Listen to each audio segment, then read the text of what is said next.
Live. Wow.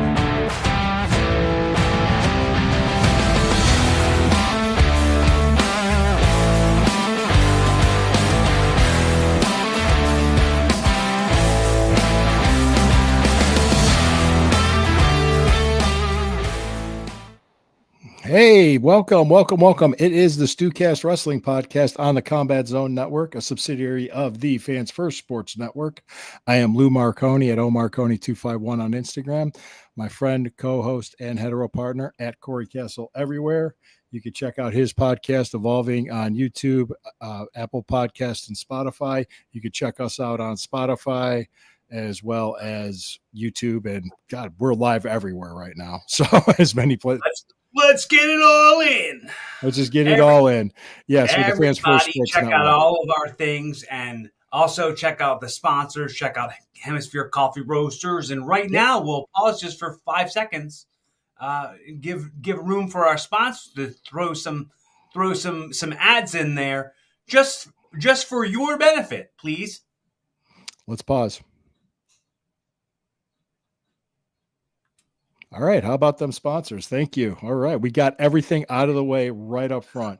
So we're going to talk about Monday Night Raw, talk about Friday Night SmackDown, and we'll talk about Dark Side of the Ring, the famous Hell in the Cell Mick Foley Undertaker match that was from 1998. It's hard to believe that was almost 30 years ago. It was like 27 years ago, and I was in college. I was in middle school. Yeah. Tell me I'm old without telling me I'm old. I didn't say anything in an insulting way for you. I was no. I'm I remember kidding. I was just a child. Yeah, we were. It's technically so was I. Yeah, we were children, both of us. We were students in school. Yeah, we were students. I was a college student, and I was taking summer classes at Cleveland State University to pretty much, I wanted to graduate by a certain point, and I did. So, but anyway, let's go over Raw first, because you said you saw the Cody Rhodes, John Cena promo. Yeah. And that was pretty much more heat for WrestleMania. It's in England, and it aired a little bit earlier than normally would over here. But I didn't get a chance to see it because my Netflix was being wonky. But hope everything's okay with your internet. Mm-hmm. All right. But I watched the promo with John Cena and Cody Rhodes on YouTube, and I thought that was awesome. I've really not a whole lot bad to say. It was like really. I actually have nothing bad to say. It was really interesting the way they really did some insider stuff, the whole line about I build empires for billionaires and you just steal their money. Yeah, what a line. Yeah, I like it. No, I like it. The "you can't wrestle" part.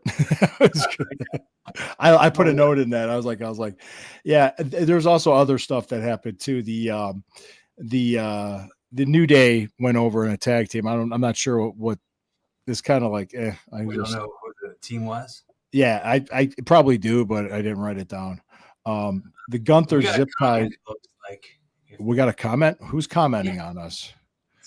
Check it. Check a look on Facebook. Take a look. Hey, WrestleMania coming. He said, WrestleMania coming soon. So excited. Yeah. So am I. Today's April 1st. It's April Fool's Day. Yeah. No April Fool's jokes here. No April Fool's Day jokes. So it's So the 19th and 20th, Easter Sunday will be the second night of WrestleMania. The Gunther zip ties with Jey Uso. Did you see that? Did you see that angle at all? Or I saw the thumbnail. I saw it on okay. It was to add more heat for WrestleMania, which he got a ton of heat for it. He did, because he's beating up his brother. The logo, Logan Paul, AJ Styles. I can't stand Logan Paul, and I'm from Cleveland. Did you see Logan Paul's getting his own reality series? Well, they're doing a reality series about Logan Paul's family. They're the Kardashians with combat sports is what it's being called. Yeah, well, Kardashians are combat sports. There you go. I really no, man. I'm not. No, you guys can watch that. Whoever, if it's your cup of tea, it's like that and like The Bachelor. I don't watch that crap. It's just stuff I don't I watch. I have all admittance. I have a feeling I'm going to watch that real. I have a thing. I have a sweet tooth. Like I have a guilty pleasure for watching garbage reality TV shows. I Yeah. I can't help it. Did you just see the Combat Zone network? Yeah, Was it Logan yeah. Paul will reach X Spot heat level soon? But it's a different Wow. like people respected X-Pac like Yeah. Yeah. crazy. I People. don't think X-Pac heat is a real thing. Like people have been saying it forever, but I never thought it was a real thing. No. When I was there and he was there, there was heat, but it was nothing major. Not like Logan Paul heat. No. Yeah. Then you got the last thing on what the Raw was I had here was the Bianca refereed Rhea and Io Yeah. Sky Io. I always pronounce sorry EIEIO. EIEIO. That's how you can remember it every Yeah, time. so it was a 3-way build-up. It was a double DQ finish, but the way they did, I would hate double DQ finishes. Lose a Real Housewives guy. Oh my God, Tim, come on. Hey, Hey, hey, hey. He's profiling you. He is profiling me. Shh. Don't tell people what I watch. God. Okay, so speaking of Real Housewives, you had Bianca, you had Rhea, you had Io. There was a housewife had a name. EI was her name. Oh. Bingo. Bingo. So, yeah, it's a build up. They're doing a 3-way for that belt on WrestleMania, and it was just another. It was a really good match to kind of lead into that. So I liked it. I really did. That was pretty much what I had for Raw. What was the go home on that? What was the finish? What was the referee just called for double DQ. I guess she kept getting hit by each wrestler, and she just said she was done. Yeah, but it looked like an accident, but it wasn't an accident. It was kind of like that because Bianca was the referee. So you hit the ref. Yep, you hit the ref, you're disqualified. So that was the angle. Was like, wait a second, and so that was good. Okay, they SmackDown. Did you watch SmackDown? I did watch SmackDown. Okay. Yes. Okay. I like the Randy Orton, Cody Rhodes. They're kind of the Randy Orton match against Drew McIntyre. Like that was such a good match. It was like pay-per-view main event level good. Yeah. And it was weird that like it ended in like a distraction. Distraction F finish. Well, did you see what the Drew McIntyre Damian Priest thing that happened backstage? Since you brought up Drew. Yeah. Yeah. Okay. Yeah. That I had that down as a note. It's like that's like a big heat angle for a WrestleMania. Yeah, Randy Orton, Kevin Owens. I had that. Basically, Kevin Owens just runs away. That's what happened. Oh, that Tiffany promo. My notes on the Tiffany promo. It was just It's just what I went It's cringy time. It's cringy time. There we go. That could be a good episode name. It's cringy time. Pretty Deadly. They put over the Street Profits, so I guess they're trying to do something with their tag team division. Like, I mean, we've talked about this in previous weeks. The what they're doing with their tag division, it doesn't feel like it's making the difference that they're trying to make it appear like it's feeling, because they have two different sets of tag team belts, and it kind of like pulls more focus off of it when you have two separate of the exact same thing. Right. And then you have the Braun Strowman, Jacob Fatu. That was a good angle. Oh my God, that was amazing. Yeah. That was really good. I was like, that's going to be fun to watch. I'm actually looking forward to watching that in WrestleMania. The Strowman Fatu. Yeah. Yeah. It's going to be cool to see what they do. Like I like the way Jacob Fatu works. I love it. I just the big guy to do what he does. Trashy meat. Yes, just to be his guys his size and to move the way he does. It's impressive. It's Yeah, very it really truly is. yeah. Let me see what else. Well, I had because the end of it was beautiful. Paul Heyman. You could say what you want about him, but man, you put a microphone in front of that guy. Amazing. Dude, when he like sat right next to Punk and was like, "You're the closer. You're the closer." Yeah. I was like, yeah. You could tell like how important that was for him to say. Yeah. Like how important. You deserve it, champ. You deserve it. I love Paul Heyman. I love CM Punk. I love Roman Reigns. Yeah. Seth Rollins is Seth freaking Rollins. He's always the same. There's not. I mean, he wears silly clothes, and it feels. Did you see the stuff that Roman Reigns was saying to Punk? Like, what do you need, a highlighter? When you're saying this stuff to him. I thought it was funny. I put the notes in there. What's that? It felt. Yeah, and he was like, "Well, you're paging through it. You need a highlighter. Go to page 4." That was cool. I liked it. So just to rewind just for one quick second, and that's not sure. We could jump around a little bit on this. Yeah, we don't have to go in order. We're jumping around.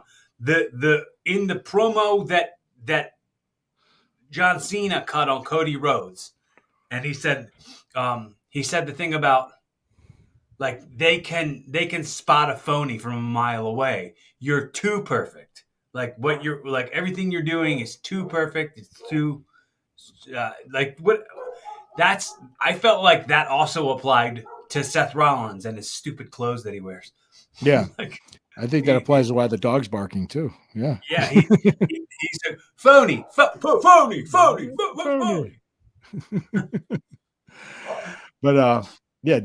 so that pretty much that kind of sums it up for Raw and SmackDown. I'm looking forward to WrestleMania. I think it's going to be a good pay-per-view. I think it's going to be a fun two-night event. I know it's with the Easter weekend, it's going to be some things are going to be going on, but it's not going to be too crazy. I look forward to it. It's Peacock, correct? It'll be on Peacock. Yeah, it'll be internationally on Netflix, but it will be Netflix and Peacock. Okay. Okay. Peacock. I don't think it'll be on our Netflix. I think like if you have like a VPN and it's showing from a different country overseas. Yeah, I think it'll only be showing on Netflix in other countries, not in America. Yeah. I'll tell you the honest to God's truth. It's interesting because usually when I have wrestling on, I do it in a room without my daughters. People ask me because I don't want my daughters getting interested in getting into the business. They have absolutely no interest in it. They just know Daddy used to do it. That's all they know. And they kind of see the belts. Well, my office here. This is the only room in the house where you would know I used to be a wrestler. So they come in and they see things and they knew I used to do it. So do you ever look at it this way, Lou? And pardon me for interrupting you. No, it's okay. You can, go ahead. I was going to babble anyway. You're always a wrestler. That'll never go away. Like even though you're in the mafia. You're people can call you a former wrestler all they want, but you're not a former wrestler. You're always a wrestler. Like, and it's just like it's like being in the Marine Corps. Like it's just like you're never a former Marine. Semper Fi. Like Semper Fi. Kayfabe until I die. Kayfabe until I die. Is that what it's? Semper Fabe. Semper Fabe. But I tell students anytime I have students or like if I do any kind of seminar or anything, I'll always say like look around at everybody who's here. Everybody's here because they really truly believe they deserve to be here. Like you could play baseball at your school. You could join a karate class. You could those are in strip malls. You had to really seek out the ability to become a professional wrestler. Like you are a part of what in the Marines they would call the few and the proud. Be proud. Know that you deserve this. Do this with the purpose of it's on purpose. I belong here and I believe it.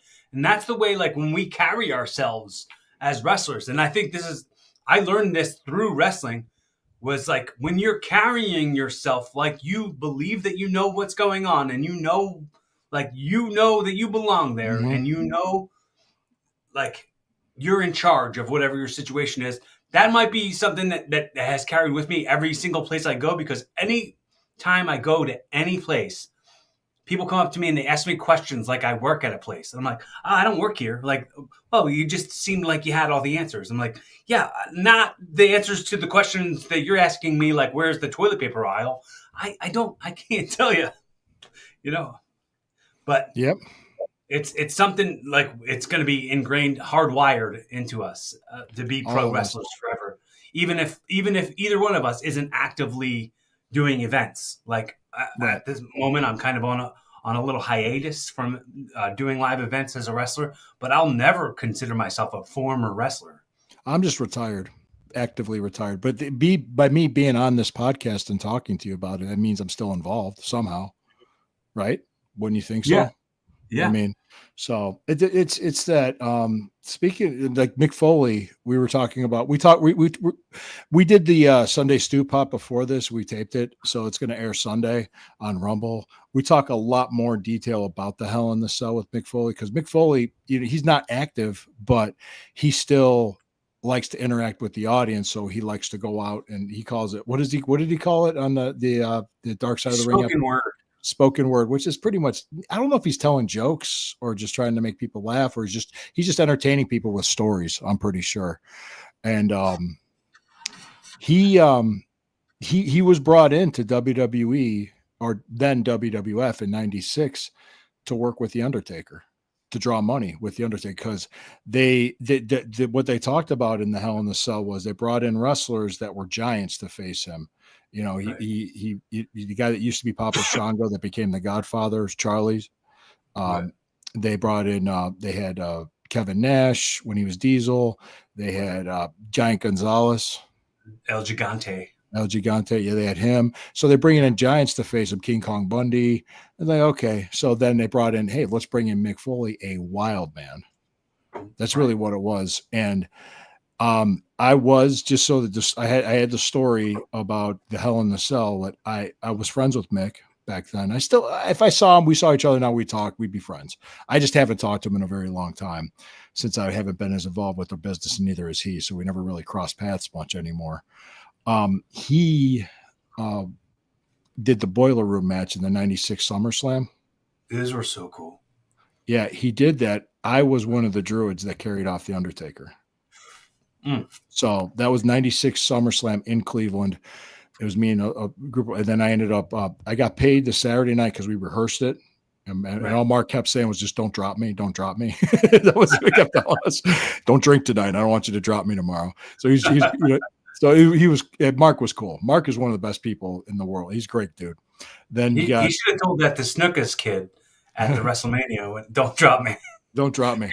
Because remember he did that dive over when he had one match at WrestleMania with Michaels, when he did that dive, and the cameraman was StewKast kid, and he completely missed him or dropped him or something, and he like landed right on his head.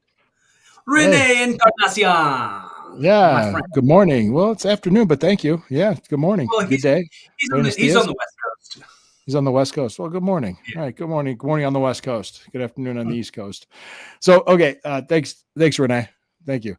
So so I was a part of that. And then, so I seen all the crazy stuff he did, the Buried Alive and all that. Cause I'd see, they'd sit there, they'd watch the pay-per-view the next day at the catering room. They'd have it on the monitor, and usually people would applaud Mick's bumps, and he'd just look around and just kind of wave.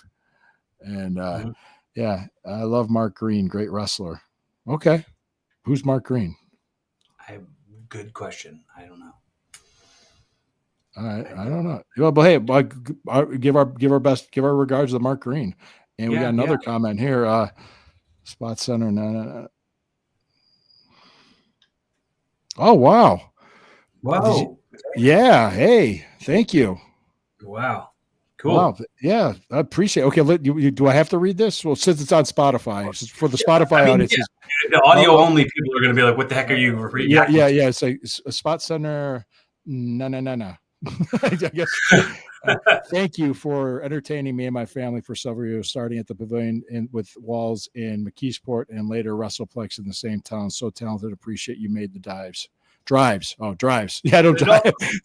I could dive. I think you skipped over that. It said, thank you, Lou. Like, thank you, Lou. Thank you, Lou. Yeah. A real fan of your body of work. Thank you. Yeah. Thank you, brother. Thank you. I appreciate that. Thank you. I'm in the mountains, no coast. Mountain time. Mountain time. You kept referring to Taker as Mark. Most don't know his real name. Yeah. Mark Calloway is Undertaker's real name. Thank you. Yeah, I know Mark. I knew him as Mark. Sorry. Yeah, and Mark Coney. Mark Coney, yes, Mark Calloway. No, anyway, when the Hell in the Cell happened, well, I watched the episode and of the Dark Side of the Ring, and I remember we'll tell the story. You were in middle school. You didn't see it until the next day. You saw the tape later. I didn't see it that night because I was in college. I was working on either a paper or an exam. I was studying for something. So what I did was I got the phone call and people thought Mick was dead after he took the bump off the top of the cage. And I went, he did what? I did get that phone call when Owen fell off the. Yeah, I got that phone call too. That was a year later. Owen was 99. Yeah.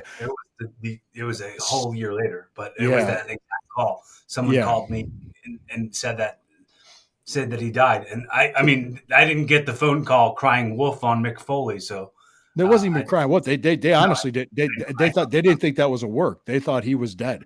And then he kept going. Correct simile there. Yeah. Then they kept going. And then I got another call saying he's still working. He's doing a match. He got chokeslammed through the top of that cage. I said, he's out of his fucking mind. What a I said he was out of his goddamn mind to do what he did. So that was in Pittsburgh. That event was in Pittsburgh when he did that. They went through the whole story of what he did and how they went through the match. They even did a thumbtack spot after it. And his mind wasn't right after that because who would be? I mean, who would be? So I saw him the next day because I had classes. As soon as I got done with my classes, I grabbed my bag, put it in my car, just basically drove down the street in downtown Cleveland because my college was in downtown Cleveland. Drove down the street to the arena and got in and they got there at catering and there was Mick just sitting there. He wasn't even eating. He was just sitting there. And I asked him, I said, brother, are you okay? And he goes, he's like, I've been better. Something like that. And then he was just telling me how he had so much heat with his wife for doing what he did because the kids were watching. And I was like, I think I did ask him a question. I said, so what are you going to do? And he says, well, I'm not going to do that again. It's like a great trick, but you can only do it once. You know what I mean? It's like, guys, I said this in the stew pot. I'm going to say this now. If you're young and you want to get into wrestling, don't do that crazy shit. Don't. There's only one Mick Foley. And he's fortunate to be where he's at and to have the health and the money that he has and the ability to do what he likes to do. Because there's a lot of other wrestlers that weren't as fortunate and they're broke and they're disabled. It's not that they won't work; it's they can't work, and they're on some sort of disability or something. But yeah, they didn't talk about or show. And this is something I was texting you about when we were watching it. That Al Snow was a big part of the episode. Yes. Al Snow, which famously we talked about it on here when it was happening, or we talked about it on the stew pot. One or the other, I'm not sure. We're probably both. We probably talked about them both, but go ahead. We weren't doing the StewKast yet at that point, but talk about Al Snow running OVW, and now Mick Foley's doing OVW shows as Cactus or as Dude Love, like he's teaching character with those people. Oh wow, cool. So good. Okay, this spot center person I was up at D section of the civic room with my kid behind 8-person hell yeah signs. Sometimes sometimes seen at certain angles so loud when he came down when he came when he came back to climb the cage. Yeah, because people went crazy when he did that. They couldn't believe he got up and he kept going. So this was somebody who was in attendance in Pittsburgh when this happened. Yeah. Somebody who was in attendance. He's a wrestling fan in Pittsburgh. It's interesting too because I remember Mick couldn't do anything the next day. I mean, who would? I mean, they said they kind of said, hey, he got the world title shortly after that. And I even said there's a little bit more to it. If you remember, it was 1998 when he did that. It was 1998 to 1999. Mark Callis. Oh, Mark Callis. Oh, okay. Mean Mark Callis. Yeah. Mean Mark Callis. Yeah. He was a great wrestler. Mark was great. Mark was phenomenal. Okay. So get back to my thought was that there was a Time Magazine 1998 Man of the Year poll that was done online. And the online poll, eventually they gave it to Kenneth Starr, who was the independent investigator of the Monica Lewinsky scandal. Mm-hmm. But the person that got the most votes online for Time Magazine's Person of the Year was Mick Foley.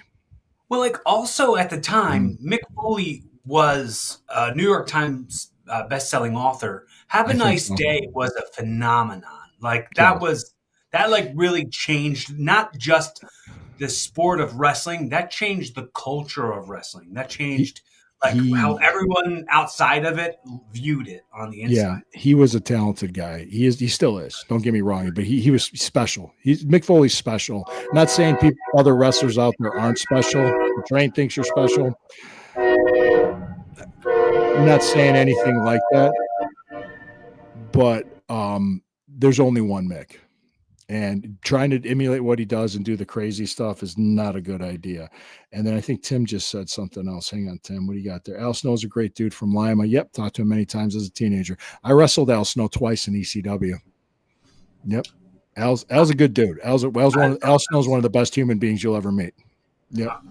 If you hang around with me for more than a day, you'll hear me quote Al Snow like 14 times.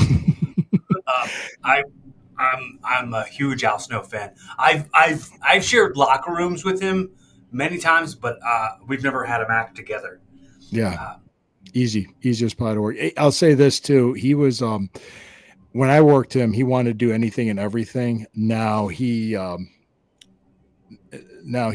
how can I put it? He's he doesn't. He's not that way. Amen. Great man. Yeah, absolutely. He's a great man. That's right, Tim. He said. Like he was like wanting to do anything and everything and have the best match, but then he realized he could do all these great moves and all these great spots, but it took a mannequin head for him to become a star. It sounds silly, but it's so true. Sometimes you get something that's unique about you that can get you over. You do it, and he got it. He caught it. He ran with it. He couldn't. I remember because he was frustrated. He was visibly frustrated because he felt like he's like, "What do I need to do to get somewhere in this business?" And he found the mannequin head and just like. He had that like when we do our stew pot show and I come up with the ideas to do it was epiphanies. Yeah. Epiphanies. Yeah. He had the epiphany and I was there when he did it. He's like, this is my new manager. He comes out with a mannequin head, starts doing this because some fan brought it as a gimmick for a match. Well, like that's why Mick Foley found the sock. So he didn't have to take these big bumps anymore. Yeah. Like the sock got him so much over. Like, Is the sock more over than the cell bump ever was?